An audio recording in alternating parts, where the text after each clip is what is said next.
Hello everyone, welcome to our channel. जैसा कि आप लोग जानते हो, हम लोग आरआरबी एनटीपीसी सीबीटी 2 एग्जाम के लिए मैथ्स स्पेशल बैच को पढ़ रहे हैं। ये हमारा आज का क्लास नंबर 6 है। यदि इससे पहले के 5 क्लासेस को अब तक आप लोगों ने नहीं देखा है तो आप लोग हमारे चैनल के प्लेलिस्ट सेक्शन में जाना, वहाँ पे आपको RRB NTPC CBT 2 maths special के नाम से प्लेलिस्ट मिल जाएगा। उस प्लेलिस्ट में जाके आप लोग पुराने क्लासेस को कवर जरूर कर लेना। फिर चलिए आज की क्लास की शुरुआत करते हैं। जो लोग चैनल पे नए हो उनसे रिक्वेस्ट है, यदि वीडियो आपको बेहतर लगे वीडियो को लाइक किया करो और चैनल को सब्सक्राइब कर लो। फिर चलिए आज की क्लास की शुरुआत करते हैं। आपके सामने ये प्रश्न आपको प्रॉफिट एंड लॉस का दिख पा रहा होगा। इस प्रश्न को आप लोग सीखोगे कि मैं विद इन सेकेंड कैसे कर दूंगा, क्योंकि आप लोग इस बैच में सीखते हो कि किसी भी मैथ्स के प्रश्न को एक टॉपर कैसे अटेम्प्ट करता है, वो विद इन सेकेंड आंसर कैसे ले आता है। तो चलिए, जो बेस्ट मेथड होता है वो मैं आपको यहाँ पे बताता हूँ। आपके सामने प्रश्न है प्रॉफिट एंड लॉस का। आप पहले प्रश्न को पढ़ सकते हो। आपसे कह रहा है, एक वस्तु को दो व्यक्तियों द्वारा क्रमागत तौर पर बेचे जाने पर प्राप्त कुल लाभ मूल्य के 38% के बराबर होता है। यदि पहले व्यक्ति को इसे बेचने पर 15% का लाभ होता है तो दूसरे व्यक्ति को होने वाला लाभ आपको ज्ञात करना है। तो देखो, यहाँ पे आपसे कह रहा है बेस प्राइस रहा होगा कुछ इसका, उसका कुल यानी कि टोटल प्रॉफिट 38% का होता है। जबकि यदि पहले व्यक्ति को 15% का प्रॉफिट हुआ हो तो दूसरे व्यक्ति को आपको बताना है कि दूसरे व्यक्ति को कितने का प्रॉफिट हुआ होगा। तो यहाँ पे आपको ये फाइंड करना है। तो देखो, हम लोग इसे विद इन सेकेंड कैसे करेंगे। इसे सॉल्व करने के लिए आपको सक्सेसिव फॉर्मूला जानना पड़ेगा। ये सक्सेसिव आप लोग पढ़े होगे, A plus B plus A B upon 100। यहाँ पे क्या होता है, ये आपका फर्स्ट प्रॉफिट होता है, दूसरा प्रॉफिट यहाँ है। जबकि बीच में आप लोग क्या करो, फॉर्मूला में यूज़, दोनों प्रॉफिट को मल्टीप्लाई करके 100 से डिवाइड करते हो, ये आपका एक फॉर्मूला बनता है। इक्वल्स टू क्या होता है, आपका टोटल प्रॉफिट होता है। तो इस पर हम लोग यहाँ पे पुट करके आंसर निकाल लेंगे। तो यहाँ पे देखो आप लोग क्या करेंगे, हम लोग पहला प्रॉफिट कितना है 15%, तो हमने यहाँ पे 15 पुट किया। प्लस दूसरा प्रॉफिट कितना है, तो आप लोग कहोगे दूसरा प्रॉफिट हमें फाइंड करना है, तो हमने एक्स माना। प्लस फॉर्मूला क्या होता है, ए बी, तो यानी कि पहला प्रॉफिट इंटू दूसरा प्रॉफिट, यानी कि 15 इंटू एक्स यानी कि 15x upon 100 equals to total profit. Total profit कितना है 38% आप कहोगे, तो 38% हमने यहाँ पे पुट कर दिया। इसे आप लोग जब सॉल्व करोगे, यहाँ ये जो 15 है, यदि आप लोग इसे इक्वल्स के अपोजिट साइड लेके आओगे तो क्या होगा, यदि ये यहाँ पे प्लस में यहाँ के माइनस में हो जाएगा, यानी कि -15। तो यहाँ से आपका निकल के आया 23। और यहाँ पे आप लोग जब सॉल्व करोगे तो देखो, यहाँ पे x है, यहाँ पे 15x अपॉन 100 है। इस 100 का यदि आप लोग एलसीएम लोगे तो क्या होगा, तो आप लोग कहोगे 100x होगा plus 15x upon 100 equals to कितना हो जाएगा, तो आप लोग कहोगे 23 हो जाएगा। यहाँ जब लोग सॉल्व करोगे आप लोग, तो क्या हुआ आपका 115x अपॉन 100 इक्वल्स टू कितना होगा आपका 23। अब यहाँ पे 20 है ना, तो 5 से काटना शुरू करो, 5 से 20 बार में, और यहाँ पे 5 से 23 बार में, यानी कि आप ये जब सॉल्व करोगे तो आपका क्या आ रहा है 23x अपॉन 20 इक्वल्स टू 23। तो यहाँ से x का वैल्यू क्या आएगा, तो आप लोग कहोगे 23 से 23 गया, x का वैल्यू आपका 20 आ गया। यानी कि आपका दूसरा प्रॉफिट जो है ना वो 20% का है। तो आपका ऑप्शन में है क्या, आप लोग देखोगे ऑप्शन नंबर 2 इस प्रश्न का सही जवाब है। तो ये होता है बेस्ट अप्रोच प्रश्न को सॉल्व करने का। आपको पास स्मार्ट अप्रोच होना चाहिए, क्योंकि आप देखो यहाँ यदि मैं बेसिक लगाना शुरू कर दूँ तो हो सकता है थोड़ा सा कैलकुलेशन बढ़ जाए, लेकिन यदि आप इस फॉर्मूला का यूज़ करोगे तो आसानी से लेके आ सकते हो। यदि आपका फ्रैक्शन में होता, यदि पहले व्यक्ति को 16 होल टू 3% का लाभ होता, तो उसको हम लोग दूसरे तरीके से करते, 100 पे करते, या फिर फ्रैक्शन मेथड से करते, 16.2/3% को सॉल्व करके करते। तो वो अलग तरीका होता है, मैं आपको आगे बताऊंगा। यदि उस टाइप का आपको प्रश्न दिखेंगे तो उस टाइप का प्रश्न को आप लोग विद इन सेकेंड कैसे सॉल्व करोगे। तो आशा करता हूँ ये प्रश्न आप लोग समझ पाया होगा। चलिए चलते हैं नेक्स्ट प्रश्न पे हम लोग। क्वेश्चन नंबर 2 आपके सामने देखो, इस प्रश्न को विद इन सेकेंड कैसे करेंगे। ये आपका मेंसुरेशन का प्रश्न है। बहुत सारे छात्र क्या करते हैं, फिगर बनाना शुरू करते हैं समचतुर्भुज का या फिर समांतर चतुर्भुज का। ये सब नहीं करना है आपको। देखो क्या करना होता है, आपसे कह रहा है एक समांतर चतुर्भुज की ऊंचाई इसके संगत आधार से दोगुनी है। आपसे जो कह रहा है वो करना शुरू करो। समांतर चतुर्भुज की जो ऊंचाई है वो आधार से दुगुनी, तो मान लो ये बेस क्या हो गया, x हो गया, तो इसका हाइट क्या निकल के आया आपका, दुगुना, यानी कि 2x। यहाँ से हम लोग एक फाइंड कर पाए इक्वेशन के अकॉर्डिंग कि उसका बेस यदि x है तो हाइट 2x है, यानी कि हाइट दुगुना है बेस का। इसके बाद आपसे कह रहा है समांतर चतुर्भुज का क्षेत्रफल 288 मीटर है, मीटर स्क्वायर है। तो देखो समांतर चतुर्भुज का क्षेत्रफल क्या होता है, तो आप लोग कहोगे बेस इंटू हाइट, यानी कि L गुने बी कह दो, बी गुने एच कह दो। क्या है आपका गिवन, 288 है, यानी कि एक इसमें हाइट होना चाहिए और एक बेस होना चाहिए, दोनों का मल्टीप्लिकेशन आपका क्षेत्रफल होता है। तो यहाँ से आप लोग फाइंड कर पाओगे b कितना है, तो आप लोग कहोगे b हमारा x है, तो हमने यहाँ पे x पुट किया इनटू h कितना है आपका, तो h का है, कहोगे आप लोग 2x है, तो 2x हमने यहाँ पुट किया इक्वल्स टू कितना है आपका 288। तो यहाँ से आप लोग जब सॉल्व करोगे तो क्या है आपका 2x स्क्वायर इक्वल्स टू 288। अब यहाँ से जब 2 से 288 कितने टाइम, तो 144 टाइम्स, यानी कि x का वैल्यू क्या आया आपका √144, यानी कि 12 आपका यहाँ से निकल कर आ गया x का वैल्यू।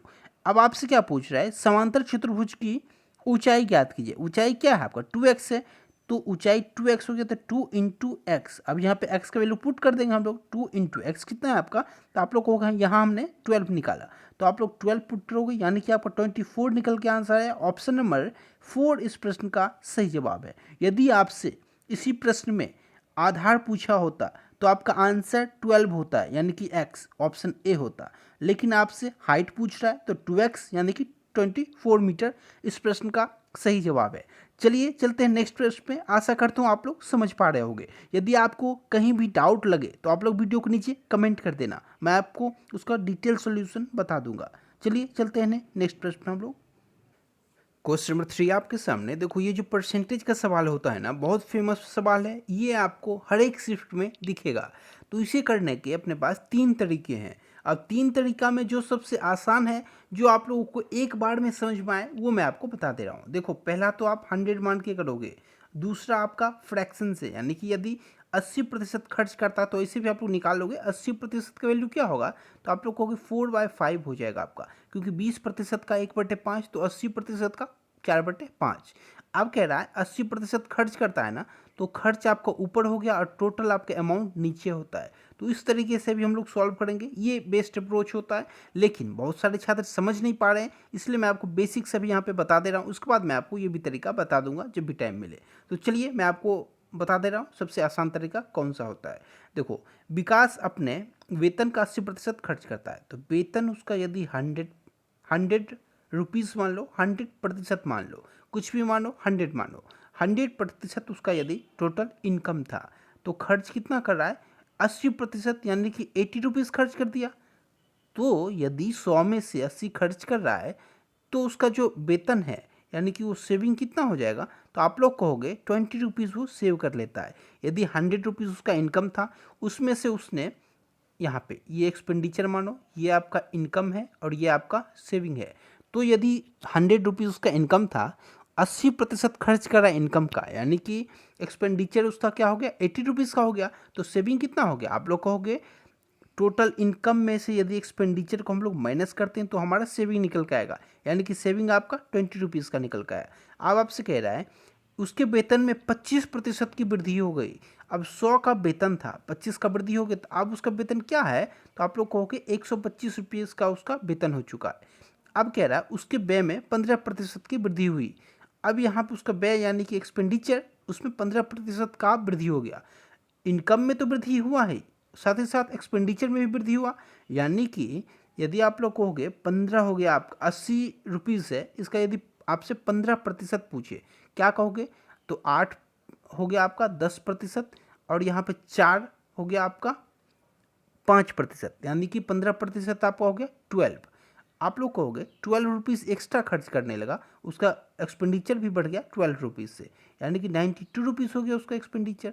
क्योंकि यहाँ से आप लोग, आशा करता हूँ आप इतना समझ पा रहे होगे, क्योंकि 80% का आप लोग 15% कैसे निकालोगे, उसका बहुत सारा तरीका होता है। सबसे आसान तरीका होता है 80 का 15 निकालने के लिए पहले 10% निकालो, फिर 5%, और यदि 10% निकालना होता है तो एक जीरो आप लोग साइड कर दिया करो, एक जीरो लेफ्ट बढ़ाओगे 10% होता है आपका।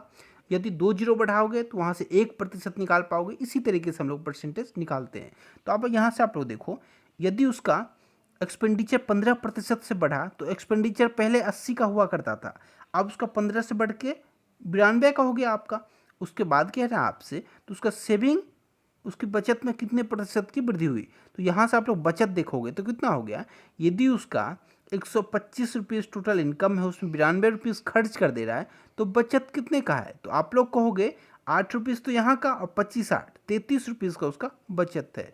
यानी कि यदि आपसे आप पूछे जो सेविंग में कितने प्रतिशत की वृद्धि हुई, यहाँ पे आप लोग ध्यान रखना प्रतिशत वृद्धि आपसे पूछा जा रहा है। तो यदि पहले उसका 20 रुपीज़ का सेविंग था, अब उसका 33 रुपीज़ का हो गया, तो प्रतिशत वृद्धि क्या कैसे निकालोगे आप लोग। तो आप लोग कहोगे पहले रुपीज़ में वृद्धि कितना 13 रुपये का, और कितने से, तो आप लोग कहोगे 20 से अपॉन 20 इंटू 100, क्योंकि हमें परसेंट में निकालना है। इसे जब सॉल्व करोगे 20 से 5 बार में जा रहा है ना आपका, तो 13 गुने 5 कितना होता है 65, आपका 65% आंसर निकल के आया। तो ऑप्शन चेक करोगे, ऑप्शन नंबर 4 इसका सही जवाब है। बेस्ट अप्रोच होता है आपका प्रश्न को सॉल्व करने का।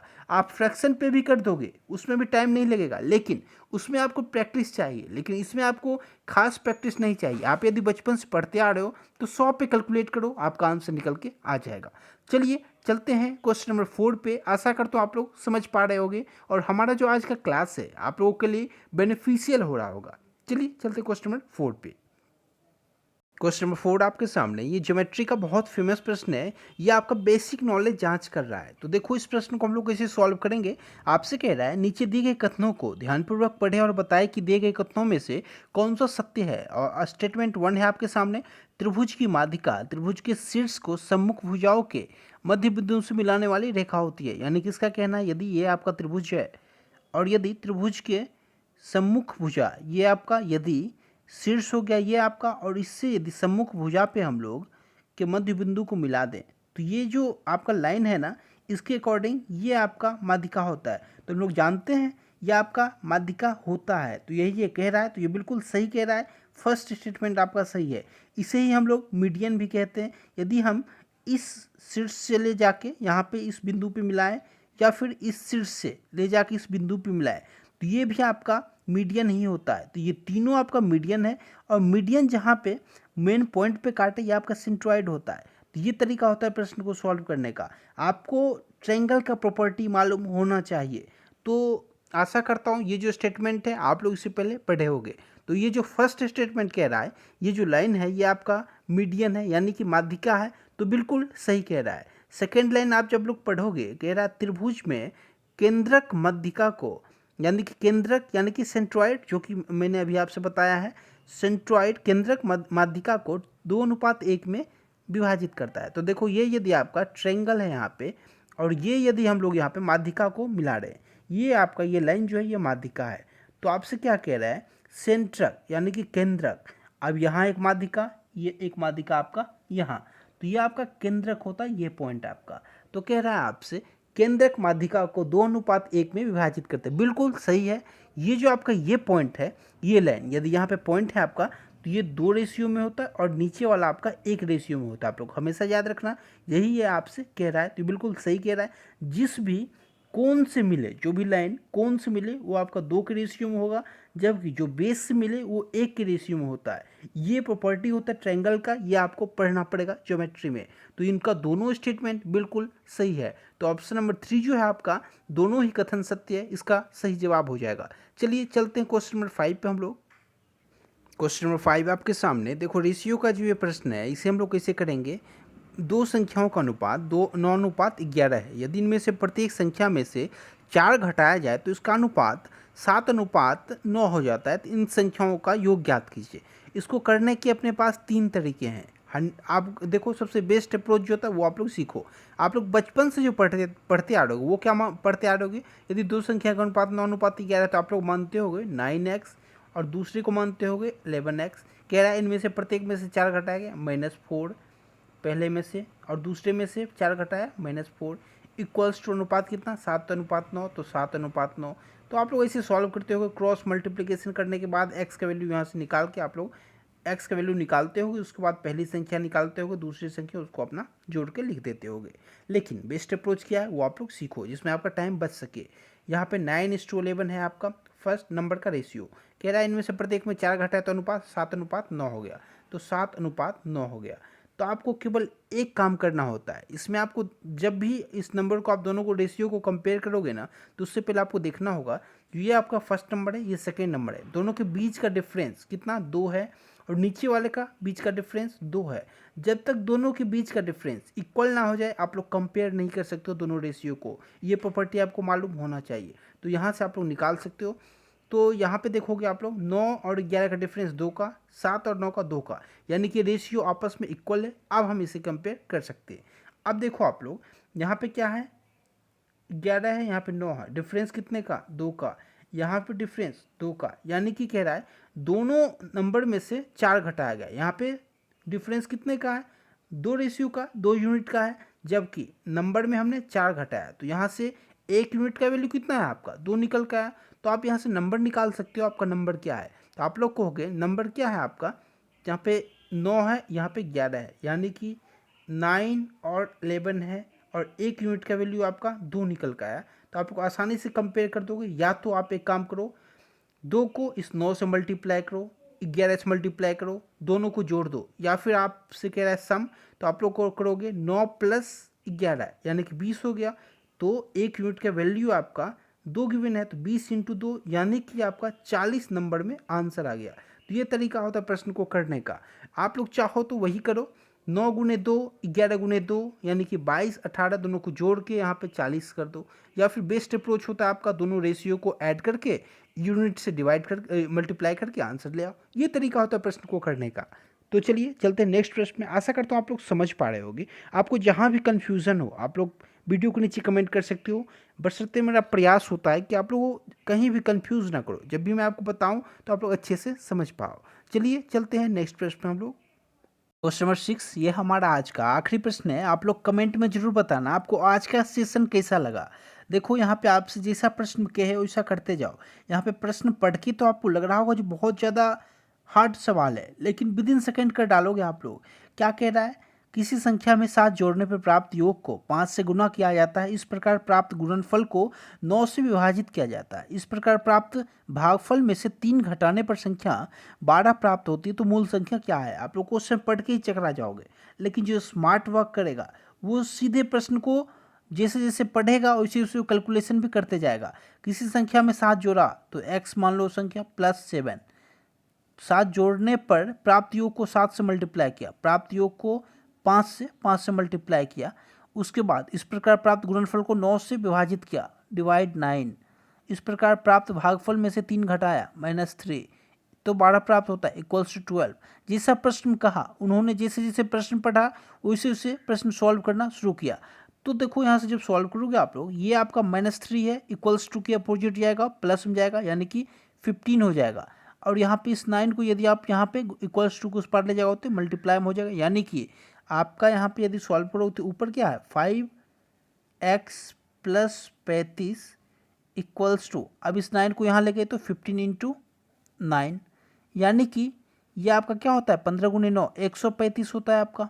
तो आप लोग यहाँ से जब सॉल्व करोगे तो आप लोग कहोगे 5x का वैल्यू कितना आ गया आपका, तो 5x का वैल्यू आपका 135 - 35, यानी कि 100 आ गया। तो x का वैल्यू क्या आ जाएगा आपका, तो आप लोग कहोगे 20 आ गया। तो ऑप्शन नंबर 4 इसका सही जवाब है। तो आशा करता हूँ आप लोग समझ पा रहे होंगे। स्पेस की कमी की वजह से मैं आपको थोड़ा डिटेल में अलग अलग साफ साफ नहीं लिख पा रहा हूँ, लेकिन आप लोग यदि मेरे साथ सॉल्व करोगे तो आप लोग सॉल्व कर जाओगे, समझ भी जाओगे मैं जैसे जैसे सॉल्व करता हूँ। तो आशा करता हूँ आज की सेशन आपको पसंद आया, तो वीडियो को लाइक जरूर करना आप लोग। मिलता हूँ आपसे नेक्स्ट क्लास में, क्लास 7th के साथ। इस वीडियो में इतना ही। Thank you so much.